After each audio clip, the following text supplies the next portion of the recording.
এই যে বৌমা, তোমার জ্যাঠা শ্বশুর কাকা শ্বশুর সবাই আসছে, ওদের সামনে একটু ঘোমটা ঢোমটা দিয়ে থেকো, ঠিক আছে? বিনা ঘোমটা আবার ধেই ধেই ধেই ধেই করে নেচো না ওদের সামনে। আমার মান সম্মানটা একটু রাখবে, ঘোমটা দিয়ে থাকবে ওদের সামনে সব সময়। আচ্ছা ঠিক আছে ঠিক আছে।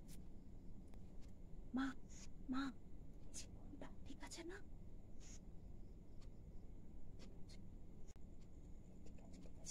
আরেকটু ভালো করে, যিনি মুখটা দেখা যায় না, আরেকটু আরেকটু, হ্যাঁ ভালো করে, আরে আরেকটু ভালো করে মুখটা ঢাকো, মুখ দেখা যাচ্ছে তো, কাকা শ্বশুর জ্যাঠা শ্বশুর বলে কথা, ভালো করে মুখটা ঢাকো, ঘুমটা দাও ভালো করে। মা দয়া করে আমার জ্যাঠা শ্বশুর আর কাকা শ্বশুরের কাছে আমাকে সুস্থভাবে নিয়ে চলুন মা, আমি পুরোপুরি মুখ ঢেকে ফেলেছি মা, আমাকে নিয়ে চলুন মা, আমার জ্যাঠা শ্বশুর আর কাকা শ্বশুরের কাছে আমাকে নিয়ে চলুন মা।